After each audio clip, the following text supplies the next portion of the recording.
मित्रों, आज से लगभग 75 साल पहले भारत का एक और पड़ोसी हुआ करता था जिसका नाम था तिब्बत। 1950 में चीन ने तिब्बत पर आक्रमण करके उस पर अवैध रूप से कब्जा कर लिया। उस समय भारत सहित विश्व का कोई भी देश चीन के विरोध में नहीं आया। उसी का परिणाम यह हुआ कि चीन का साहस बढ़ता गया। उसका काम बन गया दूसरों की जमीनें हड़पने का।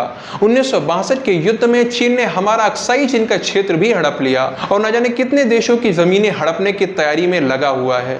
मित्रों, 1959 में तिब्बत वासियों ने चीन के अवैध अधिकार का विरोध करने के लिए एक विद्रोह किया, लेकिन यह असफल रहा। तक कि तिब्बती धर्मगुरु दलाई लामा को तिब्बत छोड़ना पड़ा।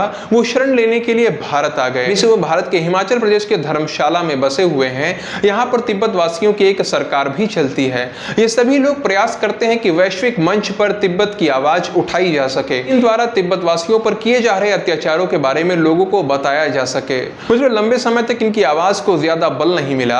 चीन ने साम दाम दंड भेद सभी का प्रयोग करके दलाई लामा को अलग थलग करने का पूरा प्रयास किया। यहां तक कि भारत सरकार ने भी दलाई लामा से तिब्बत से दूरी बनाकर रखी। लेकिन अब ऐसा लग रहा है कि यह सब परिवर्तित हो रहा है। अमेरिका तिब्बत के विषय में रुचि ले रहा है। अभी अमेरिका की ओर से एक बड़ा प्रतिनिधिमंडल भारत आया हुआ है दलाई लामा से बात करने के लिए। इस प्रतिनिधिमंडल का नेतृत्व कर रही हैं नैन्सी पेलोसी।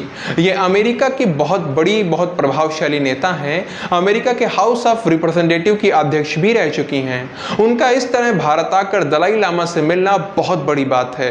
आपको स्मरण होगा अगस्त 2022 में ये नैन्सी पेलोसी ही थी जो कि ताइवान का समर्थन करने के लिए ताइवान भी गई थी। चीन ने उनकी उस यात्रा का विरोध किया था और चीन उनकी ये दलाई लामा से मिलने वाली जो यात्रा है इसका भी विरोध कर रहा है। चीन कितना भी विरोध करे, ताइवान जैसे छोटे छोटे देशों का अस्तित्व बचाना है तो तिब्बत पर बात होनी आवश्यक है। तिब्बत का स्वतंत्र होना आवश्यक है। अभी भारत तिब्बत के विषय से दूरी बनाए हुए है। जो कुछ कर रहा है अमेरिका कर रहा है। अगर भारत को यदि अपने अरुणाचल प्रदेश, उत्तराखंड जैसे क्षेत्रों को बचाना है तो उसे भी तिब्बत पर बात करनी ही पड़ेगी। तिब्बत वासियों को यह विश्वास दिलाना पड़ेगा कि हाँ, वो अपनी स्वतंत्रता की लड़ाई जारी रखें। भारत और अमेरिका जैसे बड़े बड़े देश उनके साथ खड़े हुए हैं। आपको पता है अभी तक न जाने कितने तिब्बती बौद्ध भिक्षु आत्मदाह कर चुके हैं विश्व का ध्यान तिब्बत की ओर खींचने के लिए, चीन के अत्याचारों का विरोध करने के लिए। और ऐसा लग रहा है कि उन्होंने जो ये त्याग किए वो फलीभूत हो रहे हैं, उनका कुछ फल देखने को मिल रहा है। जब तक अमेरिका, भारत सहित पूरी दुनिया तिब्बत पर बात करती रहेगी, चीन में इतना साहस नहीं होगा कि वो ताइवान पर कब्जा कर सके या फिलीपींस और वियतनाम जैसे छोटे छोटे देशों को सताने का साहस कर सके।